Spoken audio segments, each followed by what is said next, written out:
a la pregunta acerca de cómo pensar el currículum en tiempos neoliberales desde una reflexión en torno a la educación artística y al carácter periférico que tiene justamente, como lo señalaba al final de sus palabras Sergio, en la propia comprensión de su carácter dentro de la universidad, que probablemente sea la que más marginaliza a la educación artística en favor de una concepción sobre el arte y la separa a veces tan profundamente que impide un diálogo transversal entre ellas. Me voy a permitir leer, como estoy medio ciego, voy a ampliar el tamaño de la tipografía, entonces no crean que es un mamotreto, lo que pasa es que como es más grande son más páginas nomás. El texto se llama Del trazo al mouse.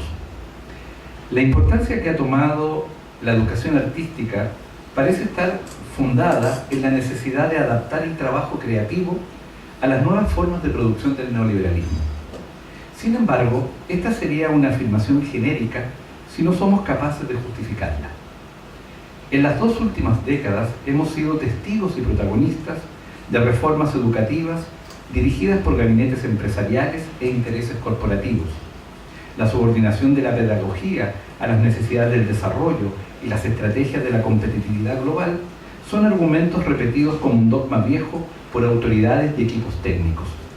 ¿Por qué la educación artística sería clave? ¿Cuándo se convirtió en necesaria si por años ha sido un subsector periférico abandonado a la precarización? Sin duda, la discusión actual no puede enfocarse solo en problemas metodológicos y formativos, al margen de los marcos institucionales de los que dependen. Pero tampoco se trata de sustituir la discusión crítica sobre la didáctica por una proclama docente. A nuestro juicio, existe un conjunto diverso de problemas que podrían ser orientadores de esta situación. A. La educación es fuente de riqueza y eje garante de la hegemonía. B. Las tecnologías modifican el tiempo y espacio cognitivo sensible. C. El conocimiento es transversal y crítico. D. El arte es una mediación cultural que permite tensionar el presente. E. La sociedad ha abandonado a la educación por el consumo y el individualismo posesivo. F. La educación artística es un aprendizaje significativo que puede explicar la performatividad del lenguaje tecnovisual. La articulación entonces, la articulación respecto a estos puntos que señalamos anteriormente, entre políticas educacionales, los procesos de mediatización, los modos de circulación del saber, las características del arte contemporáneo, los fines de la convivencia social y la capacidad de interpretar la cultura visual desde un currículum artístico podrían considerarse dimensiones urgentes para el escenario en que vivimos. La educación artística no puede ser vista como un conglomerado de artesanías conductistas que permitan al estudiante ser más comunicativo, tolerante y participativo, ni menos implicar a los profesores en tareas de facilitación antropológica que expliquen los emergentes relatos de la cultura. Es algo más complejo que supone revisar la ideología curriculista que se ha implementado y abrirla a cumplir con objetivos que trasciendan la pura alfabetización instrumental. Desde el paso del modelo expresionista, centrado en la libre expresión, al hermenéutico basado en el análisis de la estructura de la imagen, la formación estética ha quedado atrapada en las lógicas de enseñar formas sin significado o viceversa. Así, en un caso, se detiene la mirada en las reservas patrimoniales de las obras de arte, casi siempre eurocéntricas y patriarcales, o bien se utilizan las iconografías de la industria, sin contextualizar su biografía y origen. ¿Cómo leer imágenes que tienen distintas procedencias, significantes y sentidos? ¿Tendemos a la simplificación cuando nos encontramos con un volumen tan desconcertante de visualidad? ¿Qué discurso estético tienen los profesores y de dónde obtienen su contenido y referencias? Muchas de las respuestas posibles no se encuentran en la práctica, más bien en los modelos que guían esas prácticas. Sin pretender un reduccionismo explicativo, podemos identificar 2 corrientes que señalan y modelizan el discurso pedagógico en el arte y en las demás áreas del conocimiento. Una tensión importante advierte que el currículum de arte es un objeto con entradas disímiles. Analizar su propósito y definir cómo entenderlo pide al menos tomar una postura, no necesariamente común, sobre el mismo. A propósito de ello, y más allá de las teorías curriculares dominantes la técnica, la pragmática y la crítica, el diseño general está constituido por dos ejes. Un eje fuertemente vinculado con la gestión, preocupada de normas, administración y diseño del plan de estudios. Aquí hay un conflicto político insoslayable.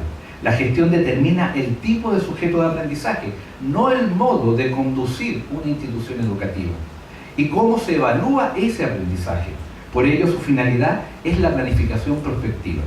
Y el segundo punto tiene que ver con que todavía operamos con un currículum basado en disciplinas, que identifica el campo, el saber y la especialidad del conocimiento. Es quien jerarquiza el valor del aprendizaje en relación a su mérito social, económico y cultural. Entender las valoraciones que se hacen de la disciplina permite observar las maneras de instalarse de un área y los resultados que persigue. Y eso, por ejemplo, hoy día nos ayuda a comprender la desigual valoración que en el campo universitario tienen justamente los campos de conocimiento, asociados justamente a estas exigencias de gestión que les piden en muchos casos que externalicen sus prácticas para, por ejemplo, los procesos de obtención de recursos o básicamente poder generar instalaciones exitosas dentro de los rankings internacionales.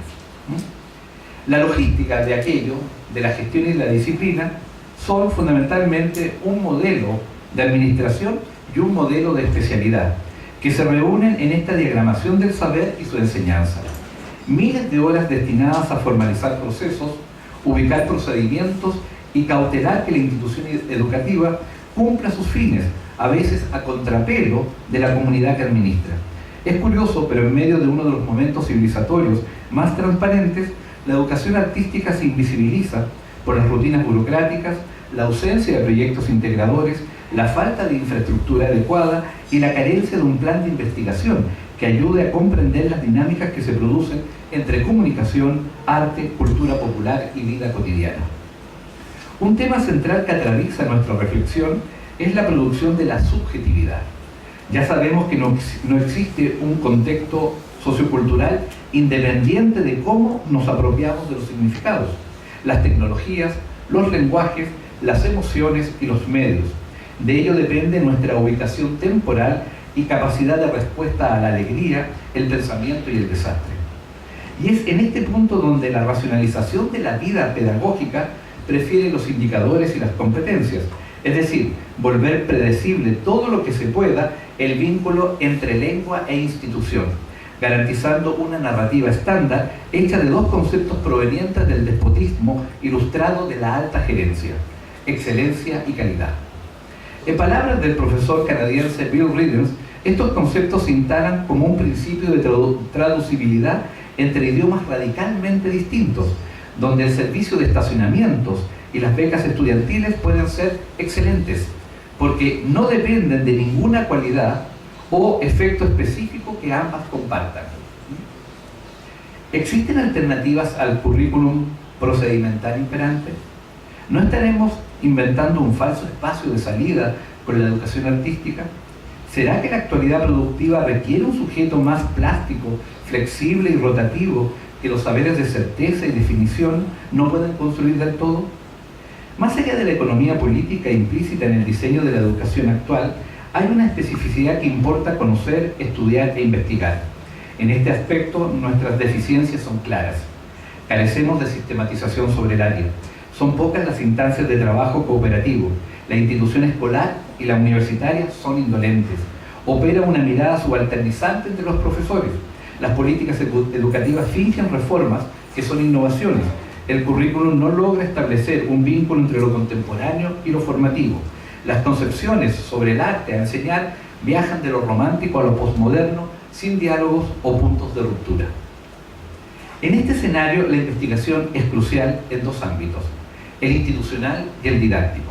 Respecto al primero, ya hemos indicado algunas cuestiones, a sabiendas de ser una caracterización incompleta, y en torno al segundo quisiéramos plantear un cierto estado de los lineamientos investigativos dominantes sin que ninguno se presente como ejemplar, sobre todo en el contexto chileno, debido a que muchos de ellos están muy lejos de nuestras maneras de entender la educación artística y de los modelos pedagógicos que usamos para enseñarla. En un escueto resumen podemos afirmar que lo predominante hasta ahora es una mezcla de métodos, criterios, prácticas y valores que definen un currículum híbrido y tangencial, compuesto de habilidades, percepciones e interpretaciones. Se articula según experiencia y enfoque en torno a la generalidad llamada la enseñanza del arte. Sin embargo, no plantea un sistema conceptual y epistemológico que problematice el tipo de conocimiento que se logra en la escena artístico-pedagógica. En América Latina y en Chile, las corrientes expresionistas, formalistas y hermenéuticas han conducido el debate sobre los tipos de aprendizaje y metodologías a utilizar, partiendo de concepciones a veces antagónicas respecto a quién es el sujeto de enseñanza o qué esfera del desarrollo humano compromete la educación artística. En la formación de profesores del ciclo inicial y en las carreras de pedagogías en artes visuales para la secundaria se perciben desniveles estructurales y temáticos profundos. En las orientaciones ministeriales, un acentuado interés por funcionalizar la educación artística y validarla con discursos cuantificables. En algunas universidades, la actualización de la misma se vincula con los desarrollos propuestos por la teoría educativa norteamericana y española, que hacen de la cultura visual un giro antropológico estético alternativo a las visiones constructivistas y críticas. Además, existe una desconexión histórica entre las facultades de arte y el campo de la educación. Un sinnúmero de problemas se ponen en alerta. Sería extremadamente difícil un detalle virtuoso. En todo caso, hemos podido sistematizar, usando la literatura internacional, las principales líneas de investigación. Ellas deberían servirnos de orientación respecto a cuáles son los propósitos y los fines estratégicos de la educación artística, qué plan de trabajo y problemas tendría la pertinencia para darle visibilidad y referencia, cómo incidir en el debate sobre la educación pública, ¿será necesario hacerlo? ¿Valdrá la pena? ¿Por qué? ¿Con qué teorías e imágenes diseñar un proyecto de investigación? Estas son parte de las posibles interrogantes, pueden haber otras más, que atraviesan el escenario. A continuación, de manera muy sintética, presentaremos las tendencias de mayor movimiento. Estudios sobre educación estética determinados por la filosofía y la historia del arte. Línea disciplinaria abocada al desarrollo interno del campo. Historia de la educación artística en los siglos XIX y XX. Enfoque institucional y normativo que explica la transición del dibujo a la visualidad. Análisis de los componentes de la conducta artística de los escolares como creadores y consumidores. Visión conductista y cognitivista basada en la percepción y en las funciones mentales. Teorías curriculares diseñadas para la medición del aprendizaje artístico. Se fundamenta en las prácticas evaluativas y en la interacción entre objetos e interpretaciones. Enfoques multiculturales de la educación artística que privilegian la comprensión de las diferencias simbólicas y los contextos múltiples. Lectura socioantropológica, crítica de la producción estética y de las identidades. Modelos de evaluación del aprendizaje, asociados con los criterios de estandarización y tecnificación curricular generados por las acreditaciones. Lógica técnica asociada con la medición de competencias. Diseños de formación inicial centrados en la cualificación de los profesores de artes visuales y verificación del carácter marginal del arte como línea educativa. Estudios críticos sobre el cuerpo docente y sus discursos. Didácticas para formar el gusto por la tradición y la modernidad artística desde el museo y la institucionalidad de la mirada estética. Formación centrada en patrones, estilos y modelos establecidos por especialistas. Enseñanza de la educación artística a través de la cultura visual, desarrollando comprensiones críticas de las representaciones visuales de la sociedad y sus valores. Campo de estudio contemporáneo que propone una refundación del aprendizaje icónico, estético y social. Metodologías artísticas de investigación en educación originadas en propuestas de cambio curricular para entender los impactos de las tecnologías digitales y la comunicación global. Modelo etnográfico que conjuga nuevas formas de enseñar e investigar desde los contextos interdisciplinarios. En los sustantivos son diferentes estrategias de saber que hacen del dibujo los cómics, de la memoria biográfica o el canon museístico, de la conducta formal o el pensamiento crítico, de la adquisición de reglas o de la expresión libre, el fundamento de los tipos y problemas a considerar en la enseñanza y reflexión del arte. Cada uno opera bajo supuestos formalistas, psicológicos, estéticos, cognitivos, antropológicos, técnicos o productivos que aspiran a elaborar los códigos y los instrumentos del área. La yuxtaposición, el cruce, el montaje entre los mismos ya es habitual. Por eso a veces parece que las horas de arte son puro ejercicio sin densidad analítica. Por el contrario, creemos que hoy la demanda de una formación estética que esté articulada por una epistemología, una historia y una teoría del saber y el currículum artístico es una respuesta a las condiciones de trabajo que impone en el aula el axioma neoliberal del rendimiento. Asimismo, Al definirlo como un espacio de prácticas significativas y saberes transversales, imaginamos que la docencia se transforma en construcción de sentido, integración sociocultural, exploración crítica y reflexión del entorno. Entonces, la didáctica deja de ser un mero catálogo instruccional y se orienta a pensar en metodologías donde el tiempo, el espacio, la forma y el movimiento convergen para hacer estallar el formalismo y el estructuralismo a la vez. En suma, la educación artística se desplaza por un territorio marcado por luchas interpretativas y transformaciones del pensamiento didáctico respecto al significado de la representación y el destino de la subjetividad.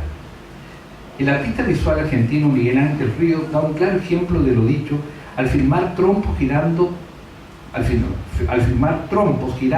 plantea las tramas que unen lo político y lo poético. Dice: la serie no trata del juego de los trompos, sino que es una metáfora de la vida, de la competición, de la superpoblación. El trompo representa al ser humano, no es un juguete. Puedes imaginar a cada uno de ellos como un ser humano en la pista, luchando por sobrevivir. Los que tienen más energía son los trompos negros, que desean quitar de verdad el poder a los blancos. Esa es básicamente la idea. Los blancos representan el poder, están más organizados y, como si fueran militares, controlan la situación en la pista. Los negros, para mí, son naciones diferentes, razas diferentes que intentan rebelarse. Es una manera de encontrar una metáfora para expresar nuestro modo de vida actual, que es muy violento. Cierre de comillas. Terminamos. Terminamos.